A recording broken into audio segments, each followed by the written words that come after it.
Good evening and welcome to Sportszone. I'm your host, Mackenzie Freeman, and it's opening day, so we're going to take a look at the Texas Rangers. Here to recap last year's season with me is Austin Fernandez and Jacob Calhoun. Guys, obviously, I know there may be a couple of Ranger fans in the room right now, so Austin, what were your thoughts on the Rangers last season? I thought they were impressive. You know, they had the second best offense in the MLB, the number one offense in the American League, and I think overall they were pretty impressive. I thought the bullpen was pretty suspect for most of the season until going into the postseason. But I think overall it was a lot better than we've done ever because we won a World Series, right? And Bruce Bochy showed a lot of confidence in his players, and I think that was big time, and I think it's going to show again this season.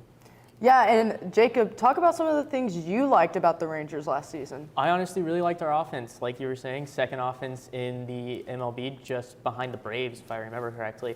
And, Garcia, Seager, that entire lineup was lights out for them. You know, going back to, honestly, the beginning of the season, just that win against the Phillies to really start the season just kind of really cemented how this lineup was going to work, and I was really excited about it. Right, and then before we get into the pitching of last season, I think we have to talk about the Rangers' hot bats last year. They were second in hits, tied for third in home runs, and second in batting average. How important was that for the Rangers last year? I mean, I think that it was really, really important. You know, Seager batting .327 with 33 home runs. Insane, absolutely incredible. Went off last season, second in MVP voting, just behind Shohei Ohtani, the man who is a myth, I'm not going to lie. And then Semien right behind him as well, at batting .276 with 29 home runs and 100 RBIs. You know, had the most RBIs by a second baseman last year.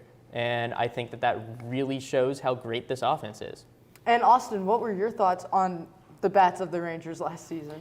I think it's crucial. Like he said, Corey Seager, he's obviously the best hitter and the best player that we have. That's why he's 10 years, $300 million for the Texas Rangers.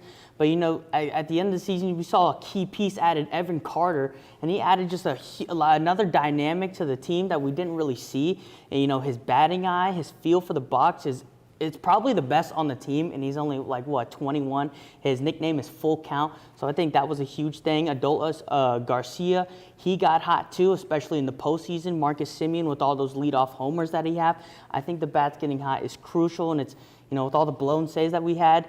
I think that was the biggest part of our season was our offense. Right, and Austin, I love how you mentioned the blown saves because the Rangers bullpen wasn't that great in the regular season. So, what sort of changed in the pitching from regular season to postseason last year for the Rangers? It's really hard to say what exactly just changed, but it just changed. Jordan Montgomery played big time. He looked pretty athletic against Tampa Bay, making a couple diving plays himself. Evaldi looked like he's the greatest pitcher to ever pitch the game of baseball before, and I just thought he was so big time. And even the bullpen, during the season, fans were complaining all we need to do was let go of Leclerc, and now Leclerc looked like he was a perfect closer the whole time. So I thought that was big time for the Rangers. And Jacob, your thoughts on how they flipped the switch in the postseason? So one stat that I really like to talk about that postseason run, Spores going into the postseason, 52 and 2/3 innings pitched, 66 strikeouts, and a 5.50 ERA going into the postseason with 4 blown saves. In the postseason, he had 12 innings pitched, 13 strikeouts, and a .75 ERA. He dropped his ERA almost 4 whole points, or 4 total runs, which is incredible going into that run. And like y'all mentioned, Leclerc obviously was incredible, lights out, absolutely dominant. Right, and one thing I want to take a look at is Bruce Bochy and just how well he did with this team. Obviously, winning the first Texas Rangers World Series with them, how important was it for Bruce Bochy to have that confidence in all of the lineups he had in the postseason? Honestly, Bruce Bochy having the confidence that he had really helped this Rangers team keep pushing forward. And one thing that we saw with that was Semien. Semien got really, really cold going into the postseason, and he continued to bat him leadoff. And I think that it really showed how much Bruce Bochy trusts his players and trusts that they're going to make those plays, make everything count. And honestly, we saw that in Game 5. Simeon really started to heat up against the Diamondbacks, and just kind of watching that really, I think, proves that Bochy knows what he's doing. Right, and Austin, before I get into your thoughts, just to emphasize what Jacob was saying, Nathan Eovaldi, the amount of runners he left on base in that World Series Game 5 winning game, it was just impressive that Bruce Bochy didn't take him off the mound. He put his trust in Eovaldi, and they won the game. So, Austin, what were your thoughts on Bruce Bochy last season? I thought it was extremely crucial and pivotal to the Rangers season. There were plenty of moments where they could have collapsed. From August 16th to September 8th, they had a 20-game stretch where they went 4-16, and that was heartbreaking. I wanted to stop watching, but I didn't. And the last game of the season with the division on the line, we lost 1-0 to a team that was already eliminated for the playoffs, not playing for anything. And we still somehow caught our stride in the postseason and still caught their stride towards the end of the season, even winning a 4-game series in Toronto. So I think just his calmness and his players not, kind of freaking out when it would have been necessary to freak out. So I thought that was huge, and that was big time. It really showed why he might be one of the greatest managers of all time in baseball. Right, and you look at this Texas Rangers team last season, they had 3 Golden Glove winners, 2 Silver Sluggers. So who would y'all say they relied on the most? Because it's honestly hard to tell. I've got to say Corey Seager. I mean, obviously he was hurt. He only played 119 games. He was hurt for a month or two, still finished second in MVP voting, and was a Silver Slugger. I think that just absolutely shows the dominance of Corey Seager. And Austin, who would you say they relied on? I'm going to be a bandwagon. I'm also going to go Corey Seager, but it's literally Corey Seager. How do you say anything other? His hitting, he might be the best hitter, if not, second, third. If he didn't miss 40-plus games, he probably would have been MVP instead of Shohei Ohtani. And so I have to go with Corey Seager. I can't say anything else. Right, and we are recapping last year's season. So what were some of your guys' favorite moments or best clutch performances you guys saw last year, whether it was postseason or regular season? Austin? It has to be Game 1 of the World Series, that Corey Seager hit, 2-run homer, bottom of the ninth. If Corey Seager doesn't make that play, if it doesn't go into overtime with Adolis finally hitting that walk-off home run, they could have gone down 0-2 in that series at home and then going on the road. It was so crucial that we won that Game 1 because we got blown out in Game 2 again in that World Series. So going down 0-2 probably would have put so much pressure on the Rangers, and to have that clutchness. And it was probably one of my favorite sports moments of all time. I was really jumping up and down. I was freaking out. It was so exciting. And Jacob? Honestly, just watching that postseason run in general was amazing. I mean, going 11-0 on the road, incredible. You were saying that, yes, losing that first game at home probably would have hurt, but still, they were perfect on the road through the entire postseason. I think that if they were just playing on the road the entire postseason, I think it would have been over, swept everyone. And you mentioned the 11-0, so I want to ask you, how did they do it? How do you go 11-0 on the road against Baltimore, against the Houston Astros? How do you do it, Jacob? Honestly, it's kind of just trusting your guys, being able to make those big-time plays. And I think striking first, honestly, really helped this Rangers team and showing that they know how to play baseball. And being able to strike first really helps, and then giving your pitcher a lead going into the first inning makes that pitcher so much more comfortable and allows them to make those pitches, make those big-time pitches, and get those outs. Right, and I want to talk to you guys about certain players that y'all are excited to watch this season. I know you've got your core when it comes to Seager, Simeon, Garcia. I'm excited to watch Wyatt Langford. I really hope he can keep this up. What about you guys? Honestly, I'm super excited to watch a full season of Evan Carter. Evan Full Count Carter. This guy, I think he's going to be lights out for the Rangers. And Austin? I also think Evan Carter, he's so exciting. Like I said, he added another dynamic that we didn't have, and the way he's going to step up to fully develop for a full season is going to be awesome. I can't wait. Right, and before we get into how the Rangers are looking this season, we're going to take a look at how they did in spring training when we come back. Asbel, and I'm joining you here today in the Union Parking Garage. Today we're going to be going over how to drive safely in the parking garage. Let's go see. Oh my God! Oh my God! This girl just got hit by a car. Let's go see what happened. Ma'am, are you okay? Are you okay? Did you see that lady hit me with a car? Yeah, we did. I got it all on video. Oh my God. Let's go over here and talk about how we can prevent that. Yeah, not the hospital. Well, right now we're going to ask you a couple questions on how we can drive safely in the parking lot. What are ways that we can be aware of our surroundings? Oh, we can look both ways. Jenna, also, how about putting the distractions away? Yes, just like our phones, turning our music down, and also not focusing on our passengers. Where can you get information on how to get a parking pass? Transportation.unt.edu. If you park in a garage, make sure you pay on the app or look for further instructions on how you should pay. And remember, no pass, no park. Let's all try to keep our Mean Green community safe. Remember, we're all in this together. Drive safe.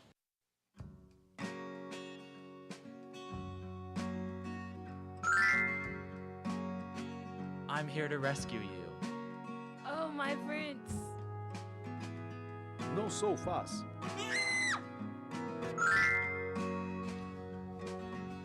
This story is going to be awesome.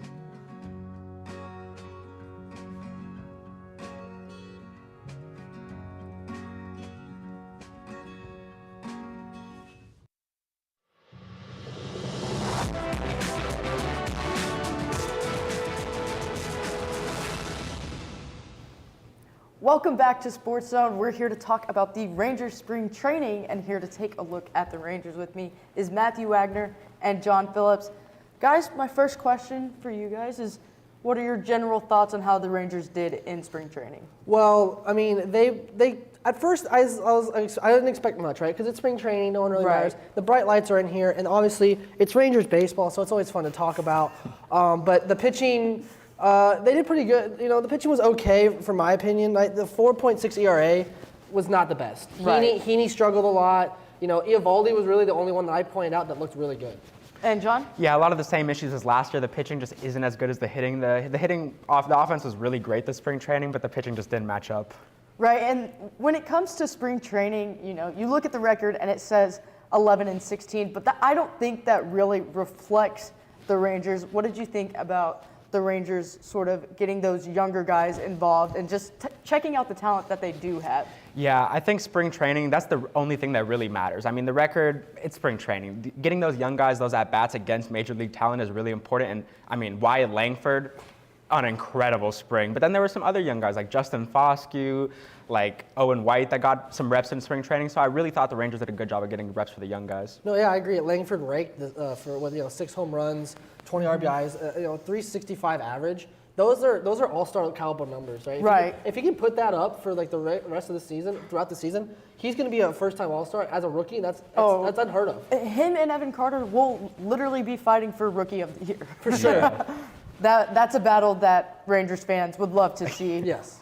And speaking of Langford, I want you guys to get into some of your favorite moments of spring training. Mine personally would be the Langford Grand Slam, just to see a young guy be in that big moment, bases loaded, and then go all the way was so cool. I'm more of a stickler for the basic baseball, right? I had the Evan Carter backside double over the first baseman. Absolutely, I mean, it's a curveball pitch down and away, and he absolutely goes down and gets it. I mean, to me, that's one of those special moments where it's like, it's something noticeable. Technique. It's technique, Yeah. it's noticeable.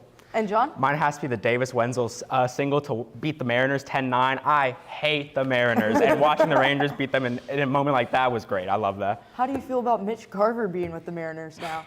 Terrible. No, if you go from the Rangers to the Mariners, you should be arrested, banned from the state of Texas. He's dead to you now. Yeah, absolutely. And speaking about favorite moments, who has stood out for you guys? I'm actually going to go pitcher here. I know we've been talking about Wyatt Langford a lot, but I'm going to go John Gray. He's been kind of impressive in spring training. 8-inning pitch, only 4 hits allowed, 7 strikeouts, and then 7.9 strikeouts per 9 innings. That's pretty good to me. What about you guys? I mean, I have to go with Mark Church. He's starting the year in AAA, but he was a reliever in the bullpen, and he showed that he is going to be up this year. He had an under 2 ERA. He led the team in strikeouts. It was a really impressive performance for Mark Church, and I think he's going to be a key member of the bullpen come playoff time. No, yeah, I definitely have. I'm going to go Eovaldi. I know he's more of a veteran here, but, he showed that, even if spring training, that he said, most people don't take spring training as serious. He showed up 8.50 strikeouts over 9 innings. That's really impressive. And that, again, that's all-star caliber level numbers for him to put up. And in spring training, obviously, last season, the hitting was great. So how did you think the hitting was in spring training, John? I mean, for most of spring training, it was great. Near the end, the past 5 games, we only scored 6 runs. It cooled down a little bit, but I put that on the players getting ready for the regular season. Ramping up for that. Kind of resting. Yeah. At the beginning, it looked like last season. It looked like they were going to mash the entire season like they did. So I'm pretty confident in the hitting. No, yeah, I agree with you. I think for spring training, it's more about your technique, right? It's more about getting your hits ready, your reps in, and just figuring out what to do. I think that's key, right? If you're having hitting struggles, some guys that struggle on the plate, they find the mechanics, they work on the mechanics, and they get ready for the regular season. Right, and what new players or younger talent have y'all really liked watching this spring? Mine was Jack Leiter. I thought with a lot of the pitchers injured, you needed a young pitcher to step up, and Owen White wasn't great. A couple of younger pitchers weren't great, but Jack Leiter was pretty solid. He wasn't great or anything, but I think he could be in the rotation because right now we have Dane Dunning as the 5th starter. I think he could get replaced by Jack Leiter pretty early on. He had some nice stuff. I actually had Jack Leiter too because if you watch any of the games he was in, you saw that he's got that different crop of pitches that he could use that really confuses hitters. He had that split. He had a splitter that I saw that looked really, really solid. It moved so much, and I thought that was great. Yeah, it looked great in the spring training. And going into this season, the Rangers are still dealing with some of the injuries that they had last year. Scherzer's still out. DeGrom is still out. How different will this team look when Scherzer's healthy, when DeGrom's healthy? I mean, Nate Lowe is even hurt right now, too. Granted, he won't be out for as long, but they're being impacted by injuries on opening day. Yeah, that's tough. Obviously, you don't want some of those star guys that you acquired to be injured. Obviously, I know when Scherzer's back, it's going to be a big boost. Right. When DeGrom's back, he'll be back for all about 3 pitches before he injures himself again because of his glass body. But that's different here. That's neither here nor there. But again, it's a big boost whenever you get guys back like that, and I can't wait to see what they do. Yeah, how many teams in MLB history can say they had 2 top 10 pitchers of our generation injured? When those 2 come back, you're getting 2 of the best pitchers that we've seen in our lifetimes. DeGrom and Scherzer are wizards on the mound, and when they come back, this team might be like a back-to-back World Series. A little bit early. A little bit. A little bit. Through. Yeah, yes. We got a lot of games to get to. And speaking of a lot of games, what do you think the Rangers have struggled with in spring training that we may see overlay into the regular season? Like always, the pitching. This team will come down to if they can get their pitchers to perform, if they can eat the innings with their 5th and 4th starters, because the top of the rotation is solid with Eovaldi, with John Gray, but the 3rd, 4, 5 starters, you need those guys to step up in the regular season. Yeah, no, I'm actually going to go hitting because I know hitting was kind of a big thing for the Rangers last season. However, it struggled a little bit during the Japan series. I saw more and more strikeouts on players that should have probably not been striking out. And I think if you can find consistent stretches of guys that can hit, especially with Langford, this team could easily be a top team in the MLB. Right, and for Bruce Bochy, he's going to have some tough decisions in terms of who to start, who to let sit. So who do you guys think will be the anchor for this pitching lineup? I'm going to go, I'm going to go Heaney. I think they're going to rely on Heaney a little bit more. I know they didn't really rely on him a lot last season, but I think he's going to have to be that anchor because he's been struggling last year, and he's going to have to pick it up this year. Yeah, as a Dodgers fan, I saw Heaney at peak performance, and I think if they can get that out of him, he is an ace of a rotation. He had like a 2.6 ERA with the Dodgers. That's star stuff. And later in spring training, we finally got to see Seager and Young in the lineup. So how important was it for the team to get these guys on the field before the regular season? Oh, it's huge, because it builds that chemistry, right? You build the chemistry as you go in the season, but to build it that early is good because now you guys, you know who hits well, who's in the rotation and all that stuff. So I think that's going to help a lot. Yeah, and earlier you were saying spring training is for reps, and I think getting those reps is really important. And for Seager and Young to get back in the swing of things, I think it was really nice that they were able to come back before the regular season and get those, those off-season jitters out of them. And we've talked about Wyatt Langford a lot. I know that he's going to be in the lineup. So do y'all think he stays designated hitter all year and kind of takes that Mitch Garver role, or do you think we'll see him, playing on the field? I think you have to put him in the outfield a little bit just to get it, because he's a rookie. You need to get him those fielding reps to make sure that he can play defense at a major league level. But I think that DH is probably where he gets a lot of that's where he's most impactful year one, because his hitting is such an elite tool so early on. I mean, you need to get him just hitting. Yeah, I agree. I think knowing Bochy and how he is able to work the lineup, he's put guys in several different areas. I think you're going to see him in the outfield more times than you think. But I think DH is where he's going to make most of his reps, and I think he's going to hit most. And like I said, Bruce Bochy, tough decisions to make. Who do you guys think will be the top 3 in the batting lineup this year? Oh man, I'm gonna go. I think we're gonna go. We should go Simeon, Seager. I would go Langford third because the 6 home runs and 20 RBIs. I mean, he can knock them in. So I think that's where you go, and then everyone else kind of after that. Yeah, I mean, if the power we're seeing from Langford is real, and if he keeps up this performance, I think he has to be third, hitting and cleaning up for Simeon and Seager 1 and 2. Because Simeon, Seager, and Langford as your 1, 2, 3 is a top 5 1, 2, 3 in the league. Probably that's just so much power and so much hitting in that. Yeah, no, I agree. I think if the pitching falters one more time, I'd say go out and get my boy Trevor Bauer, Sword. But yeah, go out and get him because I want to see him pitch again. But he's so washed. Yankees minor leaguers owning him. He's 33. Yeah. And then my last question for you guys is, how do you think the Rangers are going to do this season based off of spring training? I mean, if we're only going off spring training, not great. I'd probably say the Astros above them. But I'm smart enough to realize that spring training isn't all it is. So they're probably going to get 95, 100 wins, be near the top of the division. No, I agree. I think you're looking NLDS first round bye or a wild card easily. Yeah, well, spring training has passed us. Obviously, it's opening day. So when we come back, we'll take a look at how the Rangers' offense and defense is shaping up. I'm so tired. I feel ugly. I'm not okay. I didn't know UNT had counseling services. Maybe I should check it out.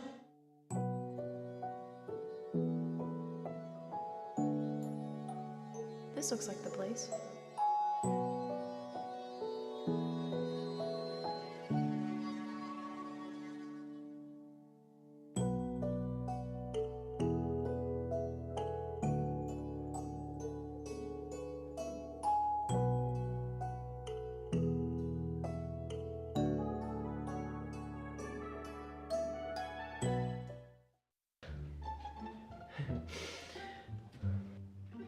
What's wrong? Are you stuck in your paper? Pretty much. I haven't written anything in like an hour. Why don't you check out the Writing Center at UNT? Well, how do I meet up with them? All you have to do to make an appointment is visit the Writing Center's website and either call the number or email writingcenter@unt.edu.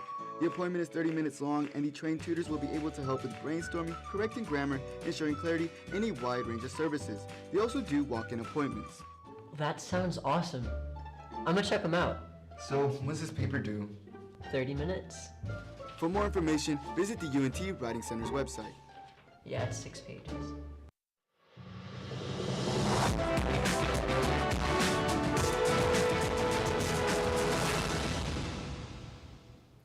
Welcome back to Sportszone. I'm your host, Mackenzie Freeman, and we've looked at the Rangers last season, we've looked at them in spring training, and now, since it's opening day, we're going to take a look at the Rangers' offense and defense. And here to talk about both sides of the ball with me is Jalen Bullock and Jacob Calhoun.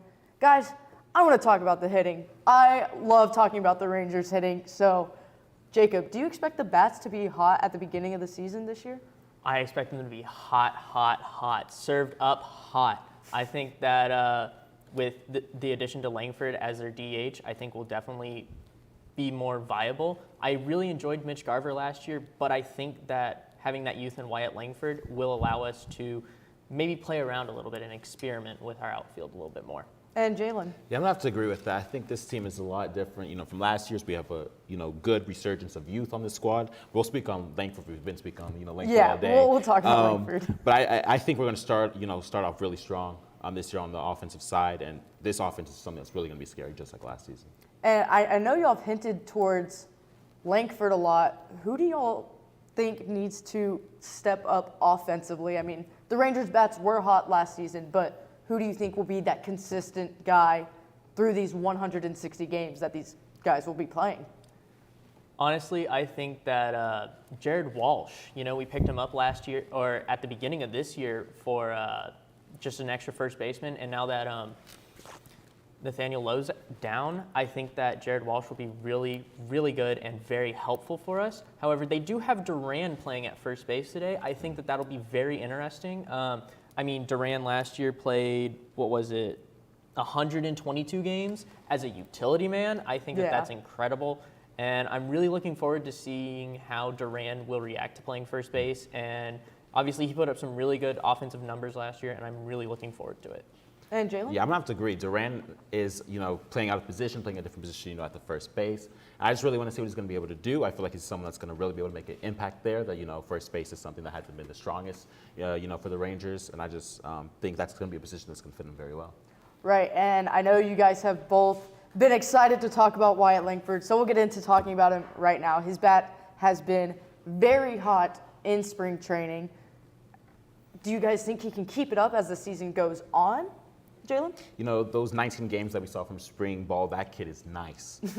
Small sample size, but I really think those are great things to see, and those are things that we're going to continue to see. Right. He's someone that's made, Yeah. for the show, and I feel like he's not going to slow any down at all. To be honest, watching him in the College World Series even, he didn't slow down as soon as he got into the minors, after getting drafted 4th overall, mind you, 4th. Right. Honestly, these teams that passed up on him, I think it's going to be... They're missing out. They're missing out. They are missing out. And, he got a ton of comparisons to Mike Trout when he got drafted, and I think that might come true. I love the kid. I think that he's got a great build. I think that he's great, and I think that he does look like a potentially next Mike Trout. Yeah, and the thing with Wyatt Langford, and I feel like you see this in every sport, is sometimes you see these younger guys who have their rookie season and they're elite. Honestly, with Langford, I see him being elite, and then if he drops off, he'll be like Evan Carter. He won't have every single game where he's having these big moments, but he will have big moments like Evan Carter. Wouldn't you agree, Jacob? I completely agree with that. Don't get me wrong. I absolutely thought that Evan Carter was incredible in the playoffs, and in the he played 20 games in the regular season. I think that, calling him up, I think they called him up at the right time, just really helped us push into the playoffs. But then I think that with the addition now with Wyatt Langford, that offense just looks lights out. Right. And Jalen? Yeah, it's just the offense is going to be very good, as we spoke on Evan Carter. I think Seager, Siemens, Garcia, just a great depth, on the offensive side. Right, and speaking of the offensive depth, we got to get into that a little bit because it doesn't seem like the Rangers really will have a drop-off this season in their offense. What are your thoughts, Jacob? I don't see a drop-off at all. We lost one key piece in our lineup, and that was Mitch Garver at DH, and now we have Wyatt Langford at DH, which I think some may say is an improvement, or, replacing a veteran like that with a rookie, I think it brings youth to the lineup, and it brings some excitement into the lineup, but I'm really looking forward to seeing how it actually plays out. The young kids, I think, are really going to drive this lineup. And Jalen? There's just so many different things that you could see, on the offensive side of the ball, and which is different from last season. You knew exactly what you were going to get, a high, powered offense, right. But you knew where it was going to come from. This year, there's, experienced guys, but there's also youth that we haven't seen a lot from the youth, but we know that they could make an impact right away. So it's just a really diverse and, interesting offense.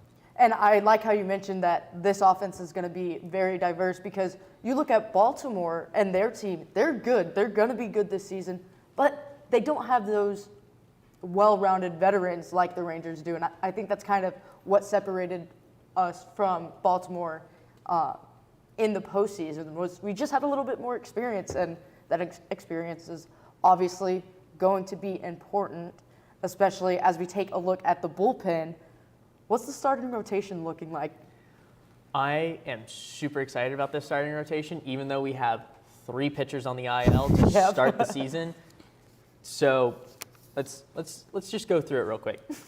Obviously, right now it's going to be Evaldi first, I think that you put John Gray second. I think so too. I think that's He great, definitely proved himself in that in the World Series, and not only the World Series, the postseason itself.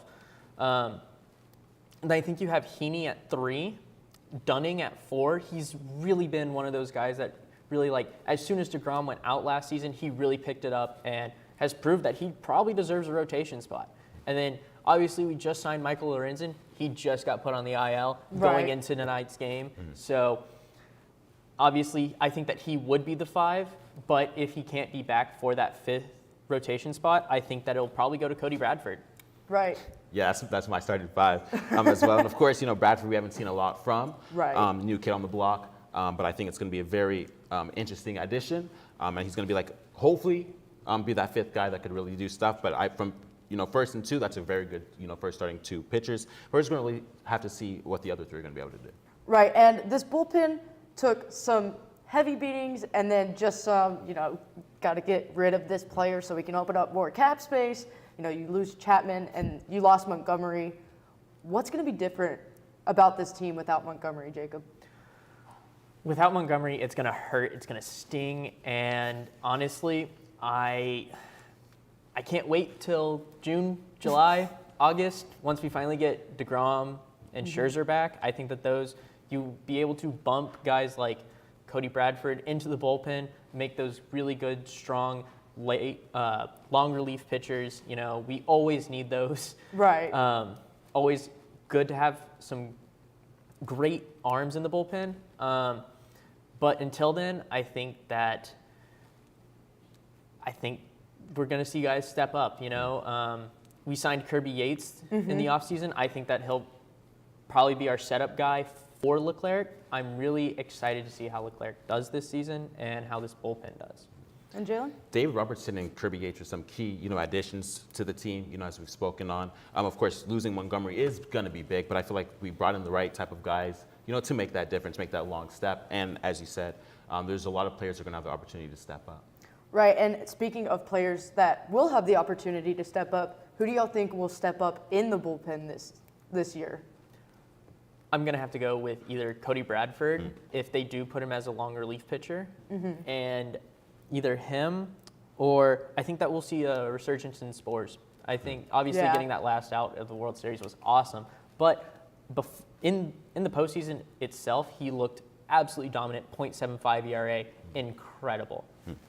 And Jalen? I want to go Leclerc. He's a great guy, but there were just times last season where he made a lot of bone-scratching plays. There were some moments where he was just inconsistent. We know that he could, when he's out there and he's playing his game, he's a great player. But I just really want to see more consistency from him this year. Yeah, I kind of agree with you. I would love to see Leclerc step up this season. But that does it here, taking a look at the Rangers offense and defense. When we come back, we'll take a look at the Rangers matchup with the MLB. Did you know you have access to video equipment like DVDs, video games, and cameras? That's right, you do. Come on down to Chilton Library and fulfill your media dream. Located on the bottom floor next to the student sculpture. Hope to see you there soon. Hey girl, you know you look good. I like the way you move and groove. I'm not sure.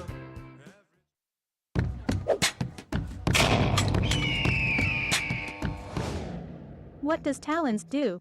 So I am the Vice President of External Relations for Talents. That means that I basically oversee all the external committees. Our external committees entail our Model A, it's a Mean Green Machine. So they bring it to football games especially, so every game it's kind of there, every home game.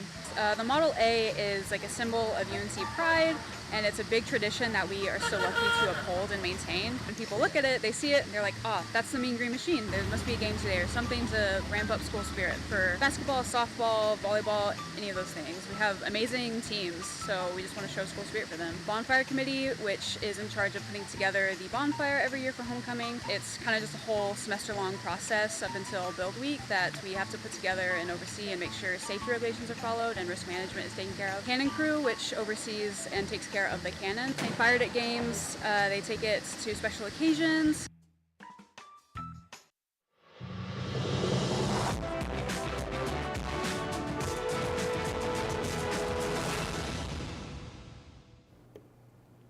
Welcome back to Sports Zone. It's time we take a look at how the Rangers are looking up against the MLB, and here to talk about how the MLB as well as the Rangers are looking is Jay Lathan and Jose Moreno. Guys, my first question is obviously the Rangers, they're going to have a target on their back as they were World Series champions last season. So do you think the Rangers will, live up to the pressure or fold under pressure, Jay? Honestly, Mackenzie, I feel like they'll be able to. They got a lot of experience on this team with winners. You got Scherzer, you got Bochy, you have other guys as well like Seager, who's been on a Dodgers team that won as well. So they have plenty of experience. They're used to having the target on their back. That was a lot of talking points when they got to the mountain point last season. And I feel like this year they'll definitely be able to do it. Right, and Jose? I mean, to me, I think that this team doesn't have has a lot of expectations as compared to how it was last year. I feel like with a lot of Dallas teams, they do a lot better when there are no expectations. That's why the Dallas Cowboys haven't won anything in probably 30 years by now. But it's not about football. I think that there's one thing that Bochy, what happens with his teams is he wins every 2 years. It's like the Bochy curse. The year in between, it's kind of like an under season. You know what I'm talking about? Like it's kind of disappointing compared to the season beforehand. They win a World Series. The season after that, they only win 80, 90 games. Still a lot for the Rangers, but I feel like I just see this team having a second round exit. Like they'll win, they'll sneak into the wild card because I think the Astros are going to take the division this year, sneak into the wild card, but then lose out to maybe Baltimore, a team kind of above their pay grade. And that's just how I view it with them. They're going to still succeed, but they're not going to be at this level. Like Bochy said, enjoy the moment, enjoy the walk, enjoy the ride, because we might never get this again. And I just don't think it's going to happen again for Arlington's finest. And Jose, I'm glad that you mentioned the Rangers division because obviously you want to win your division. That's the first step, in doing well in the postseason. So what do you think it will take for the Rangers to beat the Astros and win their division? I think you got to take care of those games in July. I was at those games in July between the Astros and also the Rangers, and a lot of the problems that comes on is later on in that 7th inning, that 8th inning, the Astros are going to have the best closers in the entire league, and I'm being real. Like the signing of Josh Hader is a terrifying signing for anyone in that division because once you're already exhausted by the 8th, that guy's going to come on. You're going to be like, oh Christ, man. That's just how I see it. You got to score early and keep that energy way in the late so you don't lose due to how the Astros pitching is around that time. Right, and Jay? I think health is going to be a big factor once again. I mean, we talked about it with DeGrom, Scherzer, and you got Lorenzen. You just signed in free agency. How are they all already on the DL to start the season? Like what are we buying over here, bro? These are lemons, man. What is going on? Then, also that youth needs some production. You're going to hope that Wyatt Langford had an amazing spring training, 6 home runs. I mean, you hope that he can replicate that in a season stretch. You also have Evan Carter, who you're hoping doesn't have a sophomore slump there and team starts figuring him out. And Josh Jung was an all-star last year, so you got to see a lot of youth replication. Right, and Jose, I'm glad you mentioned what your take was on the Rangers and how they'll be second round exits. So who do you think some of the top teams in the MLB are right now? I'm currently going with the Dodgers, of course. They're the Warriors of this world right now. The paying Braves for a championship. Yeah, just paying for it. Hey, you're gonna pay our best player $20 million a year. Yeah, cheaters. You got the Braves, of course. I think they're finally done with their underachieving ways. I think this team is gonna finally put on the batteries and start working like they should be working. I love the Orioles. I mean, Baltimore has historically been one of the worst teams in the league, and somehow they managed to pick up the pieces and make a pasta out of nothing. Really, really surprising. I love watching this team play. They're so young, full of energy. Just kind of brings me back to watching that Rangers 2011 team that was just a bunch of nobodies that was taking a team to be something great. Tampa Bay. I mean, I love Tampa Bay's defense. The run prevention, the way they play. Although they don't have the stars like an LA Dodgers team, I feel like they're very sneaky and hard to play around late September, late August. You're kind of scared of these type of teams. And Philly. Philly last year had one of the most improbable playoff runs purely by spite of the fans. That hometown advantage is serious in Philadelphia. And I think that's something that shocked me about Arizona was being able to walk into basically the Lions den and beat the Dragons, slay them, Those are the teams I'm looking out for. all for different reasons, but I feel like Mr. Baseball over here is going to know a lot more than me, man. Jay, your thoughts? I appreciate the compliment, bro. Did you take my cheat sheet? Because, like, dude. I think it's all the same. I had the exact same thing. I've got those same teams. Yeah, I'll start off with saying Baltimore. They got one of the best young cores with, you got Adley Rutschman, and I mean, you got Jackson Holiday on the way too, who tore it up, but it didn't get the call up because of arbitration rules and service time. Whole lot of player contract jargon. And then they also added Craig Kimbrell, to replace Felix Batista, who was hurt. And I feel like last year they got a little bit of that experience out the way, and that's not going to really be an issue for them going forward. On to that team down south, you got Houston. They went 90-72 last year. They've won the division umpteen times in a row. I mean, and you got to talk about them adding the rotation, which was absolutely insane. You go Hader to really close up that back end, along with Stanek and Presley. These are lethal arms in the bullpen, and I think the health of their rotation is the only thing that's going to be able to stop them. I mean, you go to Atlanta, they got the former MVP, well, reigning MVP in Acuna. You had Strider with a record-setting season, and pretty much they have entirely the same roster going forward. Right. And once again, Dodgers, Yamamoto, and Ohtani, the best players on the market going into this free agency, 1 and 2. Then you add Tyler Glasnow, an ace from a playoff team in Tampa Bay. I mean, it's a lot of loaded teams out here. Yeah, and you mentioned a lot of names. So, Jay, who are some of the top players in the league? I mean, you've talked about Ohtani, we've talked about how Wyatt Langford's looking on the Rangers. So, who's the top player in your opinion? Not really mentioned enough. Juan Soto, left-handed bat, going to Yankee Stadium with that short right field porch, hit 35 bombs last year for the Padres. So that right field porch is definitely going to be an issue. You want to go on to the NL. My personal favorite player, Short King Mookie Betts. I mean, he's moving to shortstop at 31, which is unheard of. And I mean, he's only in his age 31 season. He'll be 32 around October. So if he wins another MVP at shortstop, he already has rings. He already has accolades. We got to start talking about the GOAT conversation. Yeah. We were talking about this outside. I can't accept that, man. I really can't. As a Red Sox fan, that's like, I can't accept that. He is a Hall of Famer. He is GOAT, but deep down I still have that salt. My favorite players right now to watch are Ohtani. Ronald Acuna, I feel like has, whisperings of MVP on him. He's just so fun to watch. Stole 45 bases last season. I don't think he's going to do the same. He did tweak his knee in spring training, but I would just love to see how he is with this current Braves roster. Aaron Judge. I mean, I also agree with Juan Soto. Juan Soto was a guy that when I was researching this topic, he was showing up a lot as like a heavy pick that like could win MVP. And he is like a big sleeper hit. Like, again, he's needed in the position that he is. But I also love Aaron Judge. And I feel like he still is inadvertently the face of the MLB, Yeah. And you can't. I think that's safe to say. You can't take him out. You ask a little kid, a baseball player, they'll say Aaron Judge. Corey Seager, he's probably the Rangers' best hope right now. I love watching him play. He's probably one of the better options that we have on the Rangers. Jordan Alvarez también as well. Sorry, I thought I was on Verde for a second. Your daddy. Yeah, our Texas' daddy, very much so. Great player. I love watching him in person. Probably one of the few times I actually go out and watch a baseball game here at the new Ranger Stadium, which, by the way, if you guys need tickets, use code name Carla Castillo at the checkout. She did not put me up to this at all. Here's the graphic right there. Anyways, my favorite player but there is no graphic. Fernando Tatis as well. He kind of had a slump year this past year. El Nino, I love to watch him. He's my guy. He's my favorite player in the league. I like watching the Padres play baseball whenever the Red Sox are blowing chunks. So one of those guys I would say has a possibility of shining out and maybe becoming the face of the MLB. Most likely Aaron Judge, though. But who do you have, huh?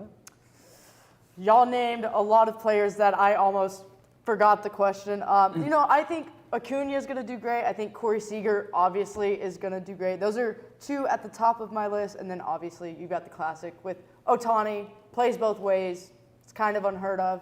But that does it here as we took a look at the Rangers and the MLB. When we come back, we'll discuss what's going on here in about 30 minutes after the break.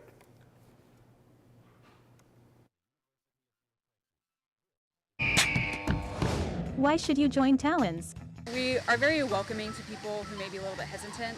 There's people currently right now in our organization who are in leadership positions who were hesitant before to join, and they found out that they just loved the organization and wanted to be a bigger part of it. They post about the football games, everything they're doing, all their events that they host. What's the best part about Talons? I would say meeting new people, because the university, while it's a kind of small campus in terms of like physical land, there's a ton of people here. And so getting to meet all these people who have so much school spirit and love for this university and want to spread that to other people, it's kind of like a little miniature family that we're in.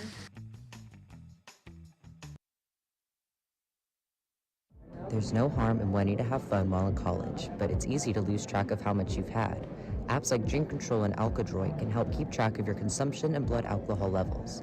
If you or someone else does drink too much, the signs of alcohol poisoning are as follows: pale skin, vomiting, confusion, low body temperatures, irregular breathing, blacking out, and is hard to wake up or cannot be woken up. Dude, are you okay? Hey, what's wrong? Wake up. It's an exciting time of year, but it's important to be responsible. If you suspect someone is suffering from alcohol poisoning, get help immediately. You will not get in trouble for seeking help if you are underage. For more info and resources, go to UNT's Division of Student Affairs.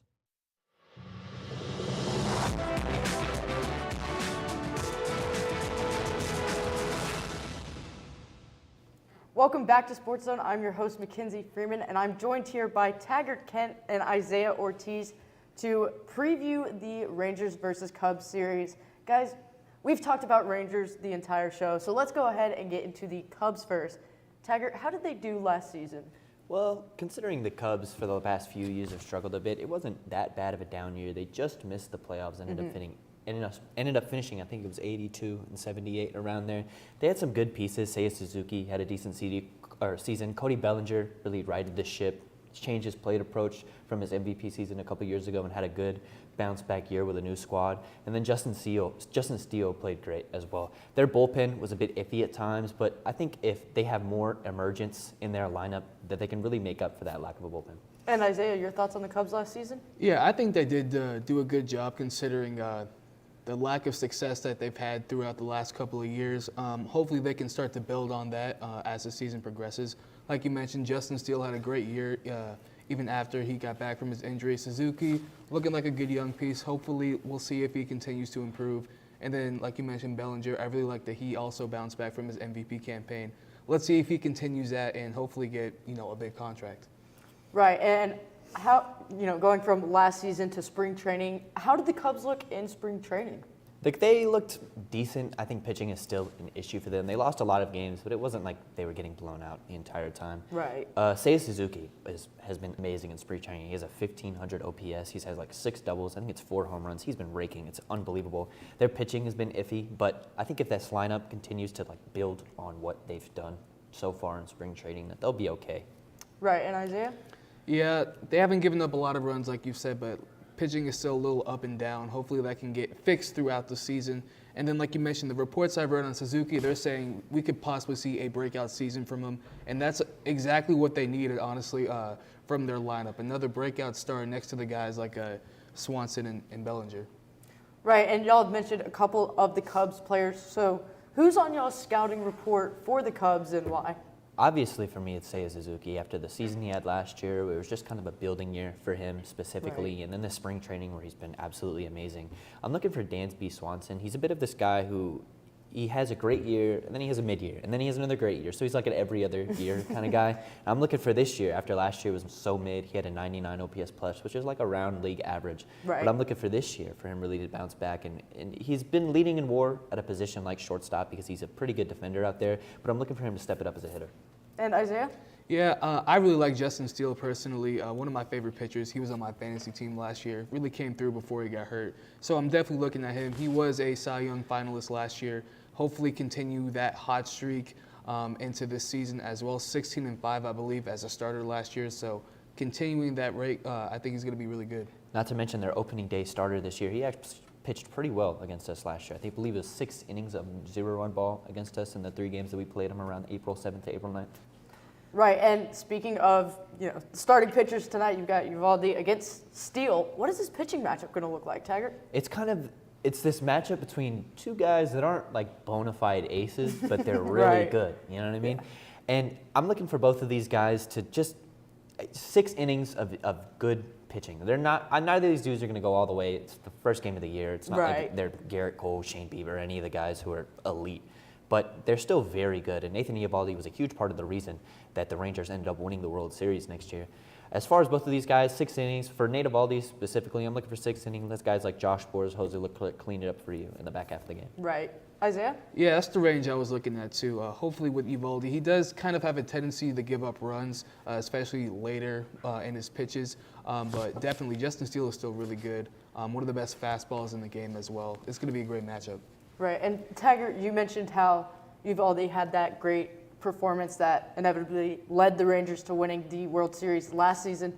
Do you think he'll pick up right there where he left off and have some pretty good momentum in Game 1? Ironically, if you're a Red Sox fan, you would probably think the answer was no. But last year, he had the lowest strikeout to walk ratio of his career in a full season. He had a lower one, and I believe it was 2019, but he only started 6 games. And for a guy like him who doesn't really have nasty stuff, for him to be able to not give out free passes and still send people packing is really impressive for him. I'm looking for him to build off of that year. He's going into his age 34 season, and I know this is around when pitchers start to regress. But Right. Nathan Eovaldi is someone who, at the beginning of his career, wasn't that great, and he's gotten better with age. I'm looking for him to age like fine wine, get better with time, get better as he learns the game more. Obviously, he's 34, so he knows it exceptionally well, but just building off of what he did last season and becoming even better than he already is. Right. And Isaiah?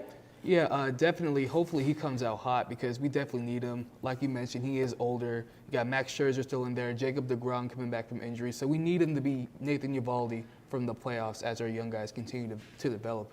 Right. And Taggart, I like how you mentioned Eovaldi's not a bona fide ace, and I would agree, but he's consistent, and that's what's going to get him the wins as the season goes on. And honestly, I think that'll lead him into getting the win tonight. I mean, what do you think?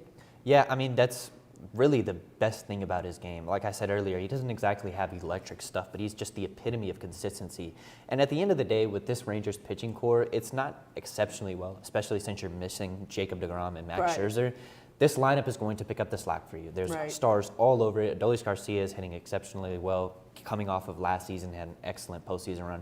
Obviously, Wyatt Langford is coming back up too. This lineup is going to be able to pick up the slack Yeah. for this pitching. But having a guy like Nathan Eovaldi, who, if you know you go out there, he's going to give you 6 innings of 1 to 2 run ball. It's super, like, what's the word I'm looking for? It's reassuring as a lineup. Right. He's kind of like the Kirk Cousins of the Yeah. of the MLB, I would like that. say. Isaiah, who do you think are the top hitters for the Rangers going into this game tonight? I mean, obviously, you got your big 3 guys, right? Corey Seager, Marcus Semien, Adolis Garcia. For me, I'm looking at the rookies, though. Obviously, we saw Evan Carter break out in the playoffs last year. He was on that hitting streak that we were all amazed. We're like, that's the future. But also, as you mentioned, Wyatt Langford batting 5th today in the lineup. Had a really good spring training. Looks like he could be a Rookie of the Year candidate right next to Evan Carter. So I'm definitely looking for them to have a good game. Yeah, I saw the hot take the other day. Some guy projected him to have 45 home runs, but it'll only be like the 4th time in history someone under the age of 23 has done that. Most recently was Vladimir Guerrero. As far as me, I'm looking at Adolis Garcia and I'm looking at Leody Taveras, 2 guys that struggled in spring training this year. I'm looking for them to right the ship. I know Leody isn't exactly a guy who's out there to hit exceptionally well. He hit 9th practically all year last year. I understand that he's there for fielding, but he's an everyday player for you. You want him to do better than 500 OPS. This is what he had in spring training. And very quickly, guys, what is your score prediction tonight? I'm going to go 5-3 Rangers. I'm going 8-3 Rangers. 8-3. Ooh, you think the bats will be flying Game 1? I do. I disagree a little bit. I'm going 4-2. 4-2? Who you got winning? Of course, Rangers are winning. Oh, okay. We're not losing on ring night. I was like, you got to clarify that for me. Well, that does it here on Sportszone tonight. Be sure to follow our socials at NTTV_sports, and you can catch all the Rangers games you want this season by using code TREY for 20% off. Hope you guys have a great night and a great weekend, and go watch some baseball.